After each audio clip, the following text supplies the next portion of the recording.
Assalamualaikum warahmatullahi wabarakatuh. Perkenalkan, nama saya Farhan Galib.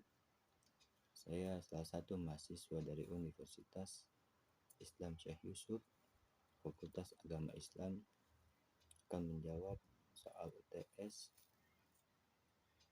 dalam mata kuliah Ulumul Hadis dan Ilmu Fikih. Yang pertama, saya akan menjawab terlebih dahulu soal UTS Ulumul Hadis. Soal yang pertama, bagaimana periodisasi ilmu hadis dari zaman Nabi sampai abad ke-7? Jawabannya, yang pertama, periode pertama adalah masa wahyu dan pembentukan hukum serta dasar-dasarnya. Pada masa ini, Nabi Muhammad hidup di tengah masyarakat. Ketika itu, Nabi Muhammad memerintahkan sahabatnya menuliskan setiap wahyu yang turun secara bersamaan. Ia melarang menulis hadis, tujuannya agar semua potensi diarah pada Al-Quran. Selanjutnya, namun keinginan para sahabat mencatat hadis tak bisa dibendung. Hal ini disebabkan oleh Anas bin Malik. Ketika kami berada di sisi Nabi, kami simak hadisnya, dan ketika bubar kami mendiskusikannya hadis tersebut sehingga kami menghafalnya.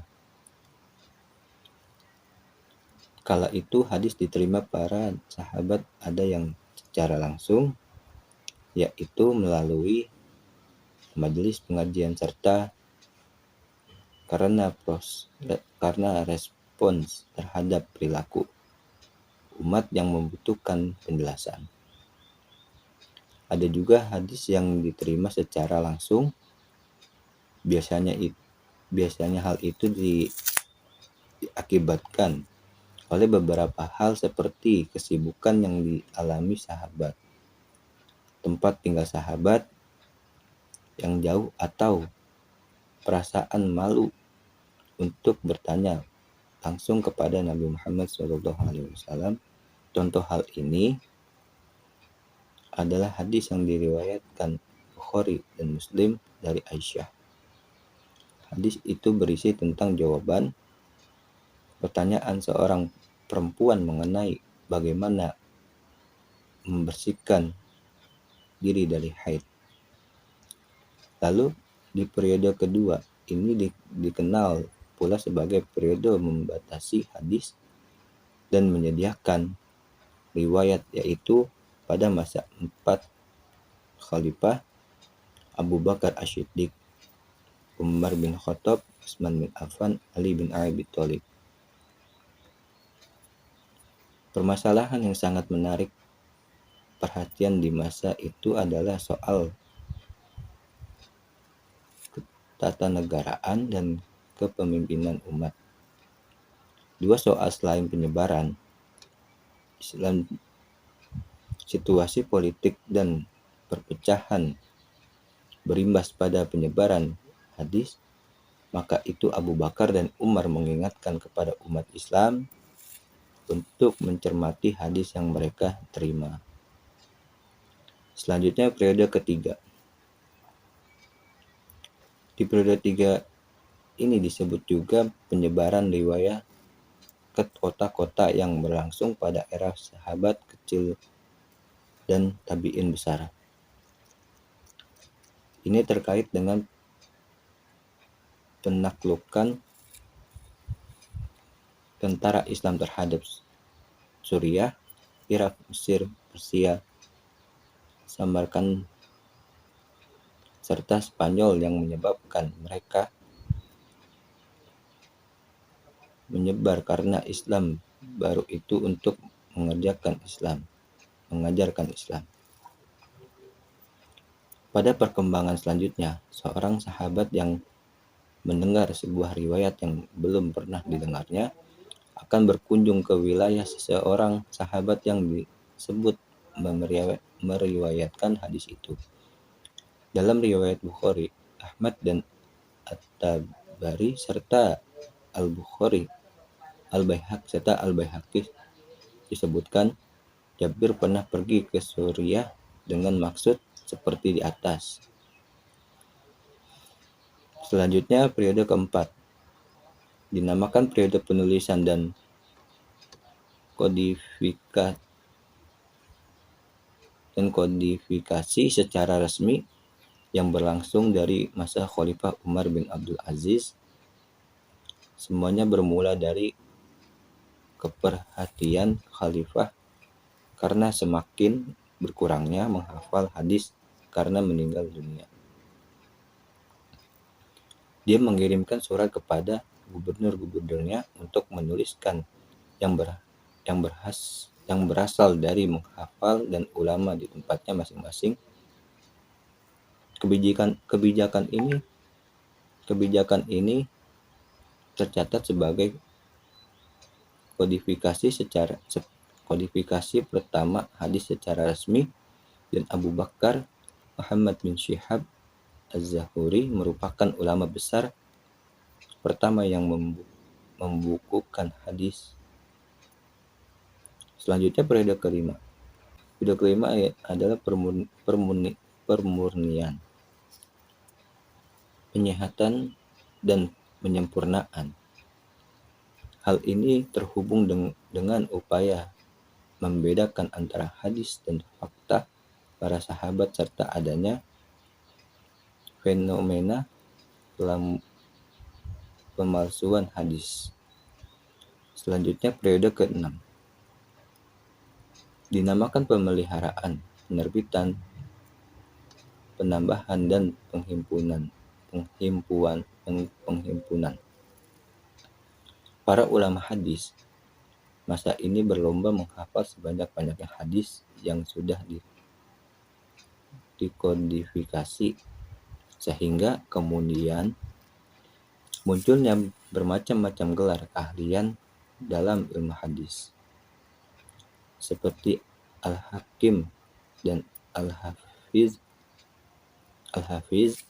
Mereka juga fokus pada perbaikan suasana kitab hadis dan mengumpulkan pada kitab sebelumnya ke dalam kitab yang lebih besar. Selanjutnya periode ke-7. Aktivitasnya melakukan periode sebelumnya penghancuran Baghdad, Irak sebagai pusat pemerintah Abbasiyah oleh Hulagu Khan menggeser kegiatan di bidang hadis ke Mesir dan India. Cara penyampaian hadis pun berbeda, kadang-kadang berupa pemberian izin oleh seorang guru kepada murid untuk meriwayatkan hadis dari guru itu yang dinamakan dengan ijazah. Selanjutnya soal kedua. Di soal kedua ini, apa yang dimaksud dengan hadis dan ilmu hadis? Kata hadis berasal dari bahasa Arab.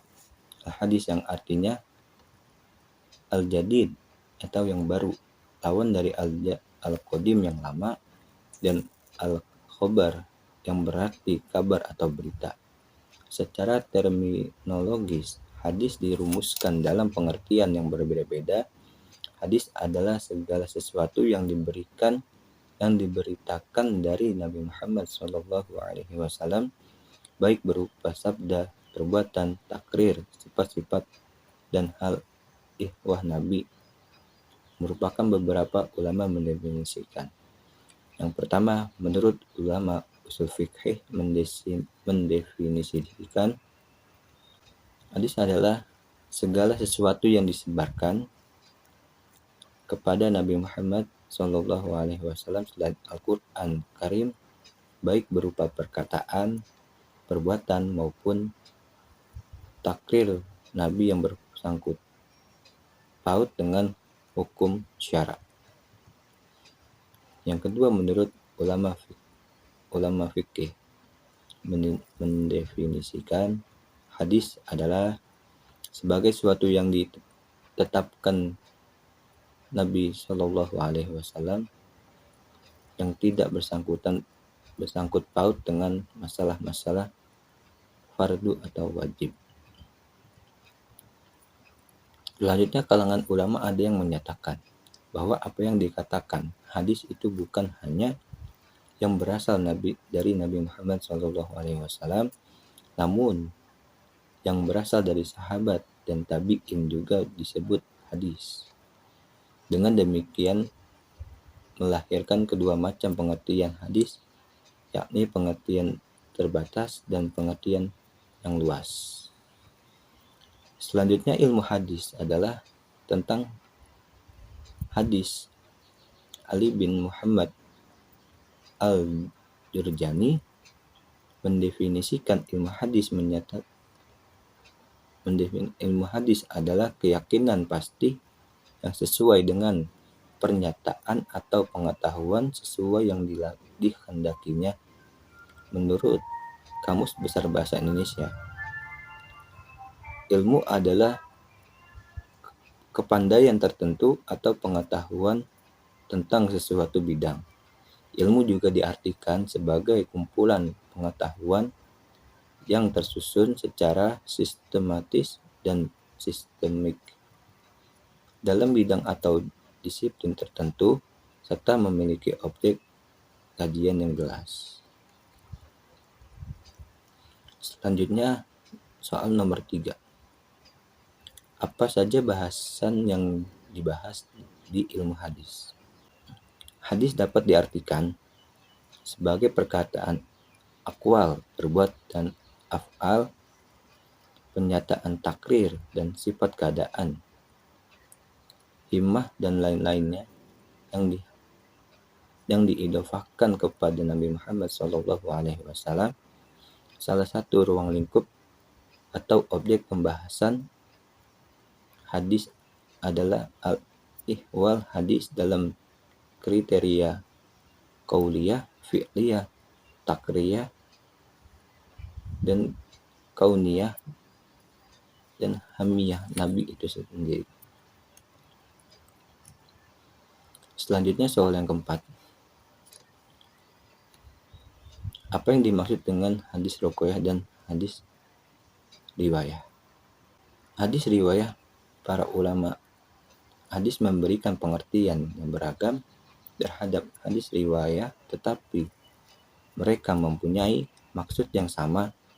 Dari beberapa redaksi yang berbeda dapat ditarik pemahaman bahwa ilmu hadis riwayah adalah ilmu yang membahas tentang periwayatan secara teliti dan hati-hati terhadap apa saja yang disandarkan kepada Nabi, baik perkataan, perbuatan, persetujuan maupun sifatnya. Dan hadis riwayah dari beberapa redaksi ulama dalam mendefinisikan dapat ditarik pemahaman bahwa yang dimaksudkan dengan ilmu hadis dirayah adalah ilmu yang membahas tentang kaidah-kaidah untuk mengetahui keadaan sanad dan matan hadis serta menentukan kesohihannya. Selanjutnya saya akan menjawab soal fikih. Yang pertama, sebutkan bagaimana definisi ilmu fikih dalam komprehensi berdasarkan para ahli fikih. Sedangkan secara terminologi, fikih adalah ilmu tentang hukum-hukum syara' yang bersifat praktis yang diperoleh dari dalil-dalilnya yang terperinci menurut Abdul Wahab Khalifah dalam bukunya Ilmu Ushul Fikih. Fikih adalah korelasi hukum-hukum syara' praktis yang diambil dari dalil-dalil yang terperinci. Selanjutnya, soal nomor 2. Jelaskan dan syarat hukum nikah sehingga pernikahan itu menjadi sah secara syariat. Terdapat 5 rukun nikah yang disepakati ulama dan wajib dipenuhi agar pernikahan dinyatakan sah. Yang pertama, terdapat calon pengantin laki-laki dan perempuan yang tidak terhalang secara syar'i untuk menikah. Yang kedua, ada wali dan calon pengantin perempuan. Yang ketiga, dihadiri 2 orang saksi laki-laki yang adil untuk menyaksikan sah tidaknya pernikahan. Yang keempat, diucapkannya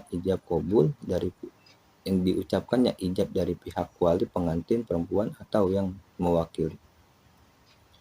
Yang kelima, diucapkannya kubul dari pengantin laki-laki atau yang mewakilinya. Perpaksian akad nikah tersebut berdasarkan dalil hadis yang marfu', tidak ada nikah kecuali dengan adanya wali dan 2 saksi yang adil. Selanjutnya soal nomor 3.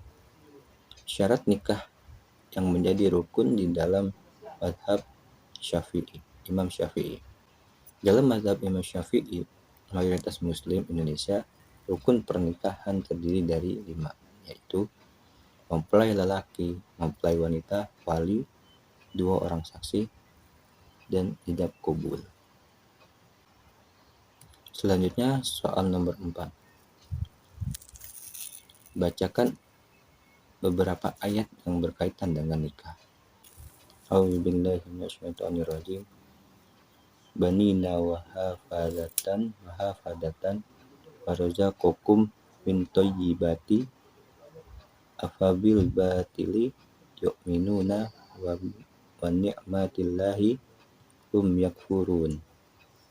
Dan Allah menjanjikan bagimu pasangan dari jenis laki-laki dan perempuan, menjadikan anak dan cucu bagimu dari pasanganmu, serta memberimu rezeki dari yang baik.